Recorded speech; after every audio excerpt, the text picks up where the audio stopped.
Please, Mr. David, before you pay this money, let us agree that you will buy her in the form of marrying her. You will wed her, take her home, and do whatever you want with her. This is to avoid getting any issues from my kinsman," Mr. Johnson said. The room was quiet except for the soft humming of the ceiling fan and the ticking of an old wall clock. Mr. Johnson leaned forward, resting both elbows on his knees. His voice was low but firm, each word dropping like a stone. Across from him sat a calm man in a crisp white kaftan. His shoes shone. His watch alone looked more expensive than the furniture in Johnson's sitting room. David, the billionaire, adjusted his seat slightly before replying in a measured voice. "There is no problem, although that was not what we initially agreed on," he said without hesitation. The handshake that followed was brief, cold, and final. The arrangement had been made. The rest, they believed, would fall into place. But none of them considered the girl at the center of it all, Ella. Please to continue watching, kindly subscribe on my YouTube channel for more interesting videos. The Sunday that began like others for Ella's family. Her mother woke early to boil water and pack clothes. Her father polished his shoes and ironed his shirt. Ella dressed her younger sister and helped her baby brother into the family old Peugeot. They were running a bit late for church, but there was no sign of worry. In fact, Ella remembered laughing. Her brother had been making jokes about the pastor's booming voice. They never that Sunday would be their last Sunday of attending church. Her father been in haste, and also it was like as if the devil had already planned it for them that day. They never knew something was following them up from behind. They were just turning a corner on the familiar dusty road when a large trailer loaded with sand veered out of control. Its brakes had failed. It barreled down the slope, horns blaring. In a second, the trailer smashed into their Peugeot and another motorcycle that was in same lane with them. The crash was deafening. Eyewitnesses screamed. Some fainted. Blood painted the road. The car was flattened. Nothing looked alive inside. Except Ella. Barely breathing, blood dripping from her nose, her arm broken, and her head badly hit, she was the only one still alive. The news spread fast. A whole family wiped out, the headlines read. Only the teenage daughter survived. Mr. Johnson arrived at the hospital that same night. He was very tired after crying when he saw Ella unconscious on the hospital bed. The doctor met him privately and told him the truth. She may survive, the doctor said, but there's permanent damage to her sight. The nerves are gone. She will never see again. Johnson didn't speak for a long time. Johnson was devastated and tired as they had buried Ella's family, and Johnson was the only that's left to stand by her in dark moment of her life. Still, he nodded. I'll take her home when she's discharged. Ella didn't understand what blindness meant at first. When she finally woke, her head was wrapped, her body sore, her voice weak. Uncle, she whispered, why is it still dark? Johnson held her cold hand. It's okay, Ella. Just rest. But the darkness didn't leave. The bandages came off. Days passed. And still, nothing. Uncle, she asked one day, her voice trembling, where's the light? Mr. Johnson waited small before opening his mouth. Ella, the accident damaged your eyesight. But the doctor said that you may likely regain your sight, but for now just hold yourself as you will soon be discharged. She said nothing. She simply turned her face to the wall and didn't speak again for hours. The day Johnson brought her home, the skies were gray. As the car stopped in front of the house, Rosaline stood at the doorway, arms crossed tightly over her chest. So you brought her here? She asked as Johnson stepped out with Ella. Where else would I take her? He answered, opening the back door. Rosaline didn't smile. That girl is blind, Johnson. She can't bath herself. She can't go to toilet on her own. She can't even walk straight without hitting things. What do you expect me to do with her? Ella stood there in silence, her ears burning with shame. Johnson helped her to climb up. Ella, don't mind your auntie. She's just surprised. You'll be fine. But she wasn't. He led her to the visitor's room. This is your room now, he said. Ella sat on the bed slowly. Thank you, Uncle. When Johnson returned to the living room, Rosaline was pacing. You didn't think to ask me before bringing her here? She snapped. She's my brother's only child. Then let your brother come and take care of her from the grave. Because I'm not a nurse. You better take her to her father's house in the village and of course hire a nanny to take care of her or an orphanage home where she is supposed to be. You think I have strength for this? She's just a child. Blind or not, she's not my responsibility. Rosaline barked. I already have my hands full with Miracle and Henry. Or do you want me to start helping her to bathe too? Help her walk? Feed her? You should be the one doing all that. You'll now turn me into a nanny for a blind girl. Johnson raised his voice. Lower your voice, Rosaline. This is not the time. But she had already stormed off, muttering curses under her breath. Johnson sat down slowly, staring into nothing. He didn't know what scared him more, his wife's hatred, or Ella's silence. From that night, Ella learned how unwanted she was since she was being rejected by people she called family. Rosaline, not even minding that she is blind and cannot do things on her own as she have earlier said, started maltreating and subjecting Ella to hard labors. Wash the dishes, she barked one morning. Auntie. I can't see, Ella said gently. Then feel with your hands. What else are they for? She replied and walked away. Ella tried her best to obey.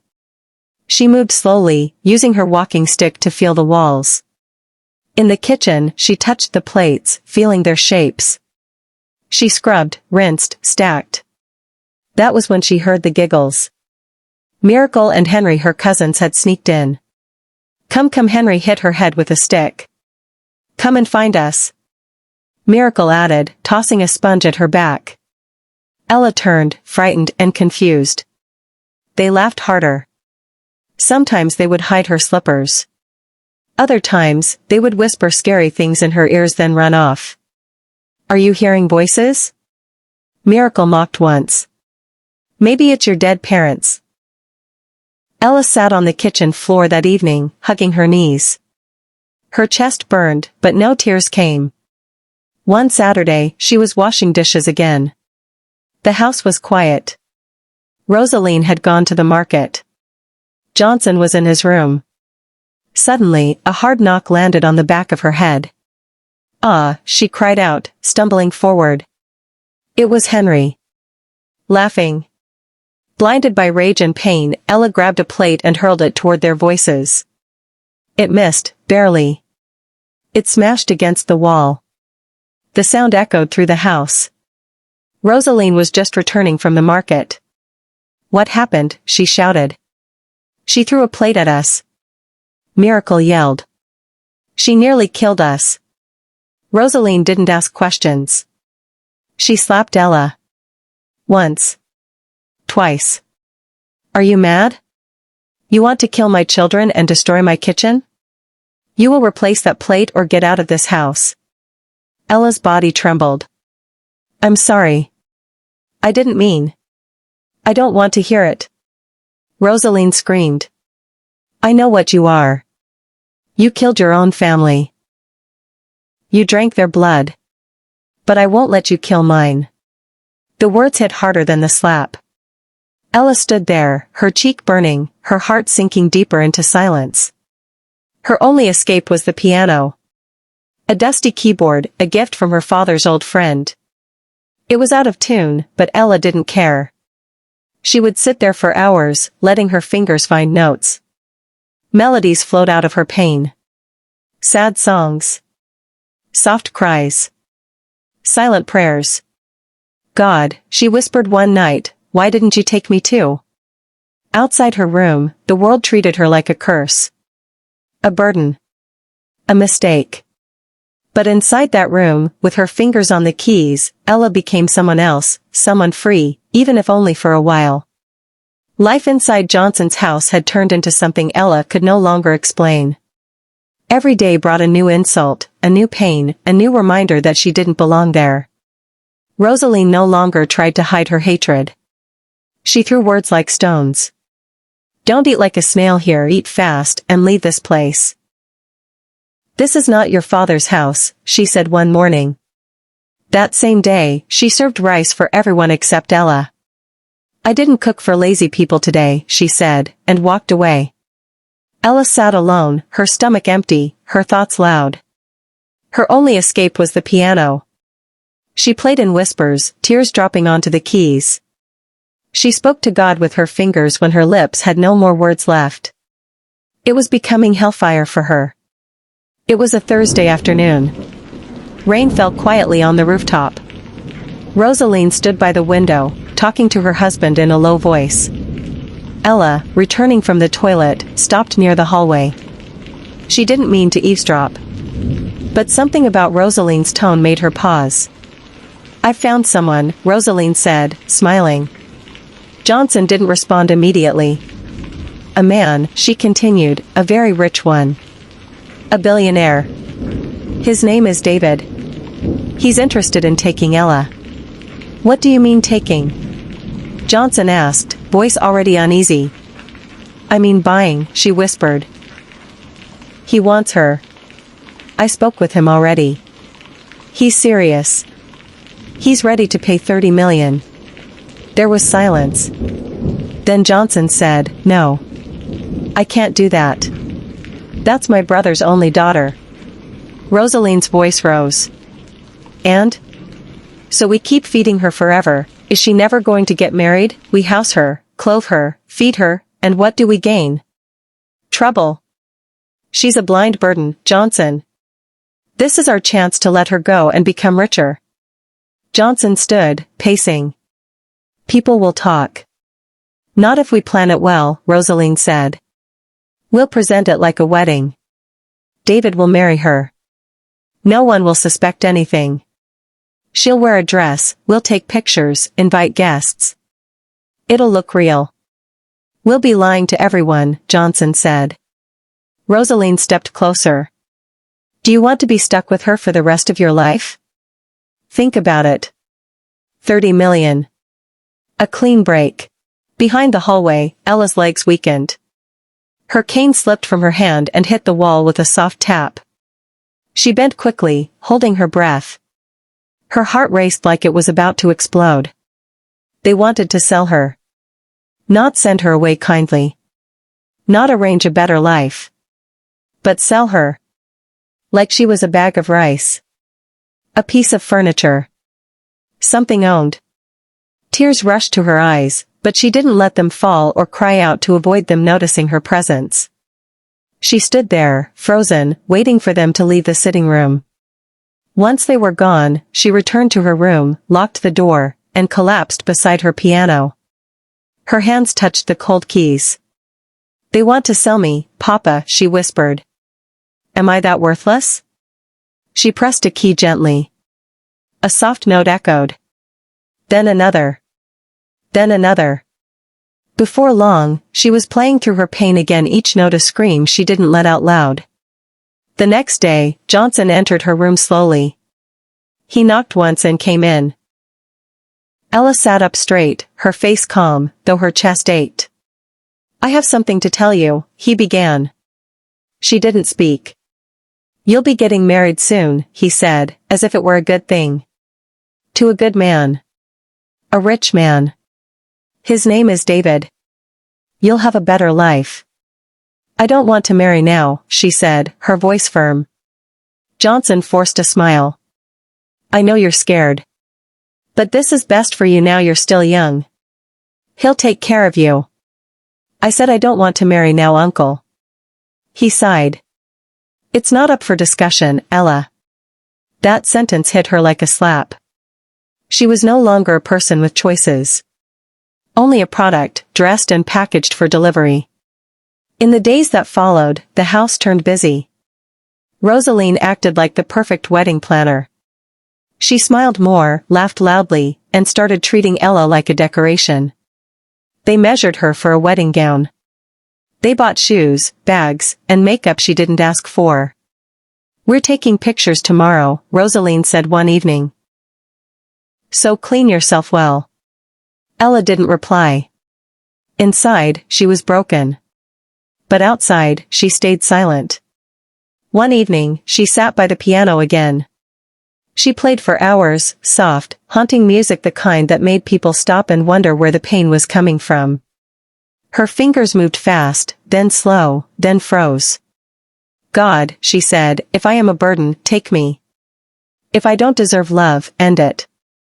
But if you're still here, show me. Speak. There was no voice. No answer. Only more silence. But her heart, buried deep inside, began to fight back. Not yet. She would wait. Let them think she would cooperate. Let them believe she was quiet because she was weak. She was blind but not stupid. She had heard their plans. And she was watching. Even in darkness. The morning of the wedding came faster than Ella expected. Rosaline stormed into her room before sunrise. Get up, she snapped. Today is your big day. Ella didn't move. She sat on her bed in silence, lying down thinking about her life. I said get up. Rosaline shouted. Don't try to disgrace us, Ella. I will not take it lightly with you if you try anything funny. Ella slowly stood up, her heart heavy, her soul numb. She had cried all her tears days ago. Now she felt nothing, just emptiness. They bathed her, dressed her, powdered her face, and forced her into a white gown that didn't feel like hers. The dress was soft and smooth, but it scratched her heart. She was being wrapped like a gift, and she knew it. Rosaline fixed her head tie, adjusted her shoes, and stepped back with a satisfied look. You look like a real bride now. Ella said nothing. She was a bride, yes, but one being handed over like property. Outside, guests gathered under a rented canopy. Chairs were arranged. Soft music played from loudspeakers. Neighbors, friends, and curious villagers came in their best clothes. They believed they were attending a real wedding. They didn't know it was a sale in disguise. Johnson greeted guests with a wide smile, pretending to be proud. Rosaline walked around like a queen, giving instructions, laughing loudly. When David and his friends arrived in convoy, people gasped. He stepped out of a long black car, dressed in a sharp suit and dark sunglasses. He moved with confidence, like a man used to being respected. People whispered, so that's the billionaire? He's handsome, oh. Ella is lucky. But only Ella knew the truth. She stood beside him at the altar, blind to the crowd, blind to the decorations, but not blind to what was happening. They gave her a fake ring. A fake kiss. Took pictures she could never see. And then it was over.